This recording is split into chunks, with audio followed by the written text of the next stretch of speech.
Looking to improve your squad on Ultimate Team? Visit IGGM.com for safe and reliable coins with the link in the description. Use my promo code NA to get 5% off. What's up, guys? The latest FC25 patch has been absolutely insane in terms of gameplay, in terms of custom tactics. And I say this because, as they said, this is easily the largest mid-game patch that they've ever released. The game is so much more different now, and that's clearly going to be reflected with custom tactics now. Specifically, attacking AI and defensive AI has been completely changed. Attacking AI is way stronger, the runs are way better, and defensive AI is much more weaker. The players are less smarter on defense. There's so much more space in the opponent's box or whenever you're attacking and things like that. If you've played FIFA on old gen, or even if you've played something like FIFA 20 or FC24, you'll notice games like those where you're scoring a lot of goals per game. We're starting to return to those type of levels now. So yes, you can basically say that this post patch is very similar to old gen or FIFA 24, probably close to old gen, I'd say, because FIFA 24 had, the finesse shot spam, which is a little bit nerfed now. Also the step overs in FIFA 24, which sadly aren't as effective anymore. But yeah, guys, the game is way different now. I'm having a lot of fun on it, and I figured the first place to start in terms of custom tactics for a game climate like this would be the 4-4-1-1, and I say that primarily because the 4-4-1-1 is probably one of the best terms of, or one of the best in terms of a middle ground, because you still have the cam, which for the most part the cam AI in this game is really, really good, and then you're still gonna have wingers as well. I know this is pretty simple of an explanation, but you'll see why when I go over the tactic later, that this could potentially be the best custom tactic in the game, if not the best. And before we talk about the custom tactics, obviously we're gonna have to go over the team that you're gonna use for it. And let me just fix something up right here. I'm probably gonna use Gavi here. I was just doing this guy for an evolution earlier. But other than that, pace in your defense is so important now. And I say that because the amount of through balls that come to reality because strikers tend to outpace their defenders now, you need to defend against those. And every bit of pace matters, because without it, even if you have just 80 pace, it's not going to cut it anymore, because you're going to be going against strikers with 90 pace, 99 pace with chem styles, and they're going to have rapid plus, quick step plus. You're going to be conceding through balls every single game, and you need to defend against it. So if you haven't started the Team of the Year Evo, you might as well start it now, even if you can't get good stats on it. Right here, 86 pace, it's the easiest you can, start. And then if you haven't used Konate, he's a really good card. I don't know why people on Twitter say he sucks. For me, he's incredible. Does his job really well. I don't know why people say he's not good, but that's besides the point. In terms of midfield, we're going a little bit more classic, and when I say classic, I'm saying this is what I used to do last year in FC24, where you have a very simple double pivot midfield where one is basically CDM with Gavi right here, and then you can have one that's going to be primarily just for attack, and that's for that's Lampard's spot. I'll clarify better when we get to the custom tactic, but that's that. Your two wingers, guys, do everything you possibly can to get the quickest possible players. So max pace, of course, and then if you can get rapid or quick step, whichever one you can get, just put it in. It doesn't matter which one's which, because both of them give you crazy pace, rapid or quick step.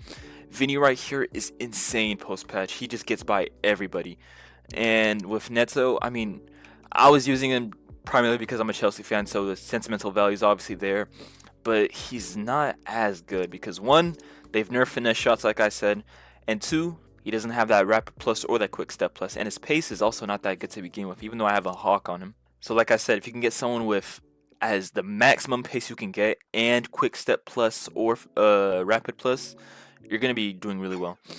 And then for your cam, I have Palmer on the bench right here, but I decided to use this card right here primarily because, as you can see, rapid white, quick step white, and I have a hunter on him to get him as close as possible to 99 pace, so his pace is going to be a little bit quicker than you might think. And for the Shadow Striker, as it says in the name, it's technically a striker in possession, so he's going to be making a lot of runs into the half spaces to the left or to the right of the other team's center back. So if you can get someone that's really quick here, then that's really good. The reason why I'm not really using anybody else is because, there's not really many cams that have Shadow Striker plus and have rapid plus or quick step plus, so this card will do. And then up front, this is a no-brainer, obviously. One of the best strikers in the game. I got him from my icon pick from the swaps SBCs back in the day. Quick Step Plus, self-explanatory. It's the same concept as the wingers. If you can get someone with Rapid Plus or Quick Step Plus here, they're just going to be shredding your opposition center backs every single through ball. But yeah, that's the team. As for the as for the tactics, here they are, and you might notice a couple different things now that, you know, the patch is out. And first things first, before we even talk about the roles, which you can see, here's what it looks like with the ball. But before we talk about the roles specifically, obviously build-up style is still the same, balanced. Same reason as before. Balance gives you the most, balance. It's the most moderate build-up style you can use. But we've finally went from 61 defensive approach to 50. And you can probably understand why. Like I said, with how strong the through ball game is now, you can't really afford to have a high line anymore. It's not necessarily the fact that high lines are bad now, but for a high line to work or for a high press to work, you're going to need the quickest possible defenders you can get. And the reality is, unless I'm wrong, maybe you have defenders with 99 pace if they have a shadow on it. If you do, then you might as well use 61 again. But for the time being, I don't think the majority of players do. The majority of players probably have center backs with at best 86 pace. So that's obviously not going to be easy to use if you're going against strikers that have 99 pace and quick step plus or rapid plus. So you're going to have to use balanced.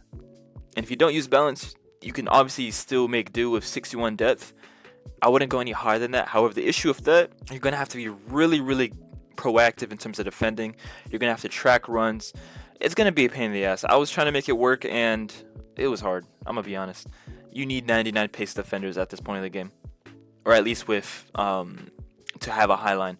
But yeah, that's the defensive approach. And then as for the player roles, as you can see right here, the main difference now, obviously we still have advanced forward up front, but the main difference is, at least what I think is the main difference, I would say, is the fact that you have inside forward, but instead of bounce like usual, we have them on attack now.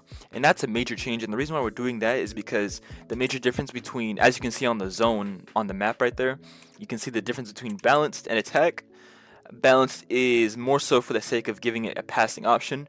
Attack is for runs in behind into striker positions or into attacking positions. And if it wasn't self-explanatory, we're doing this because we want to maximize the amount of runs in behind there is, because like I said, through balls are so good right now, counterattacking is so good. We don't need players checking in for the ball, coming short, doing slow build-up, things like that anymore. We just need them running up the pitch, especially if you have those quick attackers. And the fact that inside forward AI has been buffed, and I'm saying this primarily because the AI here is so much more smarter. And when I say that, I'm talking about the fact that they're going inside a lot more smarter. They're going into smarter positions, into better positions. I can't really explain it into better detail, to be honest. It's just the fact that inside forward, both balanced and attack, is just so much better now. So you're going to be really getting a lot of chances down the middle, especially in a situation like this, where you have one striker up front, so there's that space to the left or to the right of the striker. They're just going to be making so many good runs that you can feed from midfield. So that's that. Obviously, it's the same concept on the left, but then you're going to see the cam here on Shadow Striker.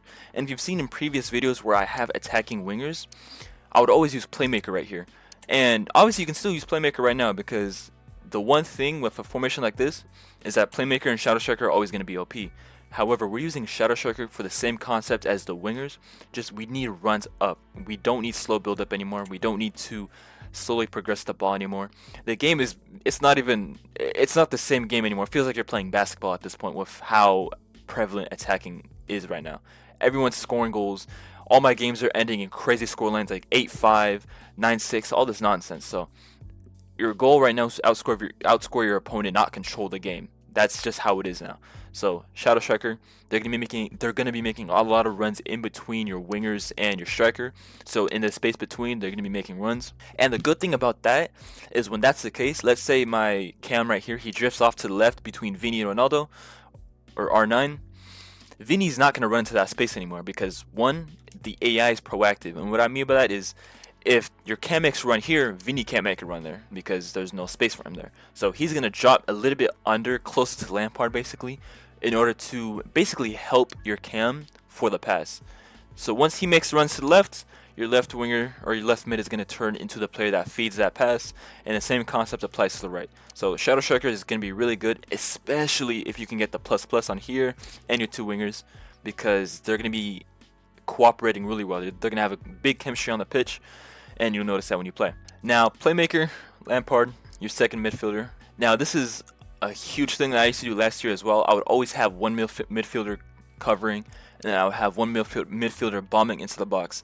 And with playmaker, that is the one thing that you can use in this game to turn a center mid into a player that attacks the box. Even though it doesn't reflect it on the zone map, as you can see right here, playmakers go in the box. They might not go into the box all the time, but they will go into the box. So we're outnumbering the opponent in his box. We're going to generate a lot of chances inside the box, like you saw last year in my custom tactics last year. And if you don't want to use playmaker, because there will be a big reason against it at times, and if you want to change it, you can absolutely use box to box. That's something else I would highly recommend. And the major difference between playmaker and box to box is, as you can see, it's reflected in the zone map as well. A playmaker is a final third specialist, so they're going to specialize in attacking situations, counterattack situations, goal scoring situations, all those things. Final pass as well, but ironically, it's called a playmaker. It's not really what a playmaker would look in game. Ironically, a box to box is a better playmaker, as silly as that sounds, because a box to box is more involved in the earlier phase of play. Let's say you're trying to get the ball out from your center backs. Your box to box is going to respond quicker than a playmaker would. So if you're in a situation, or if you're playing a game, or if you're just playing games to begin with, and you're struggling to build up through the middle, if you're struggling to keep possession of the ball for long enough, then absolutely use box to box, because you're still getting a similar effectiveness to a playmaker. However, I prioritize playmaker myself because I wanted an option inside the box, because a box to box, even though it says that they can go really high and really deep down the pitch, they can obviously be in one place at a time. So a playmaker will specialize in attack, while a box to box, as the name suggests, is going to be the middle ground basically. So it's up to you. If you need control, use box to box. If you just want to score a ton of goals, which is my favorite part of the game, then playmaker, and that's obviously what I'm using. As for your defenders, I like playing with wingbacks. However, as you can figure, we're not doing anything crazy here. We're going completely default for one reason and one reason only, and it's the fact that, like I said, through balls are really strong nowadays. We cannot afford to have gaps in the middle of the pitch. We need our defensive line to stay consistent, because we cannot afford those through ball situations, because you will get destroyed on the counterattack if you have a defender up. It's going to be an issue. I think they're going to nerf the through balls or something, because I don't think this is sustainable, unless they're EA are okay with everyone scoring 10 goals a game. If that's what they want to do, be my guest. I don't think it's going to last for very long, so that's for now. But like I said, you're going to need your defenders to defend and do a good job at it. Now, you could use fullback defend. However, the one reason why I don't is because the situation isn't that bad. With defenders on balanced fullback, they step up a little bit, as you can see. But when you lose the ball, they're not in a situation where the winger on the other team is ahead of them. So they'll still track back in time. That way, you're still getting you're getting a bit of involvement from your fullbacks, but not too much to the point where they're a liability in counterattack. So that's that. And then obviously your goalkeeper defend. There was this one thing where people were saying if you use goalkeeper, sweeper keeper, that you're gonna concede near post goals. That's not true. For what it's worth, you're gonna concede near post goals regardless. Sweeper keeper is not gonna fix that. And changing these does not make your keeper save any better or not. Really, all this does is if you put sweeper keeper, they're gonna step up a little bit in 1v1 situations, which can help you if you like to rush your keeper, because they're going to be in a high position to begin with, so the gap is easier to close down. But I'd rather just use the right stick anyways to move the keeper. So goalkeeper defend, it's the same thing, to be honest. Now, with the custom tactics being mentioned, I just wanted to quickly go over a couple things, like a little recap of the post-patch gameplay. That way you know what you're doing when you're playing. And first things first, like I said already, but I'll just clarify just in case. Like I said, through balls are really, really, really good.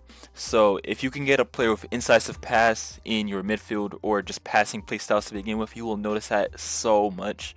Like, you might be seeing other people's custom tactics will tell you, oh, you need incisive pass plus, or Tiki Taka Plus, or what's the other one called? Ping Pass, I believe. Yeah, Ping Pass. And they're not lying when they say that, because those things are absolute game changers nowadays. Even if you can at least get the white versions, just get them in your center midfielders, and then after that, as much as possible in your attack to begin with. With how much space there is now, defensive AI is not as strong, your attackers aren't being marked as aggressively. It's just crazy, man. Like, the way this game is different so far, it might be for the better. Obviously, you're gonna have to wait for Weekend League to begin, which at the time of this video, it hasn't began yet, but it might by the time I finish editing it. We'll see. But the gameplay is so much more different now. They were not lying when they said this is the biggest patch in, you know, EA history, because it quite literally is. Like, I haven't seen a patch be this. It's basically like we're playing FIFA 26 already, as silly as that sounds, because, you know, credit to EA for pulling this off, because I felt like the game was dying, to be honest, and releasing this right before Team of the Year is going to be a huge deal, because, you know, obviously people are going to be getting a lot of good cards, and the game's going to be getting a lot of players when it's out on Game Pass, or whatever they have for EA. It's a huge deal for them, to be honest, to release a patch like this, but they've pulled it off, and credit to them. EA tend to do a lot of things wrong when it comes to developing this game, but credit to them for what they've done here. You could argue that they've saved a dying game, but like I said, I'll hold my breath for what happens after Weekend League, but so far, the game's in a really good state, and I do plan to make a lot more custom tactics now that there's a better reason to. So if you guys aren't subscribed yet, go ahead and do that now, because I'll be posting so many more of these in the coming days. I'll get other custom tactics out.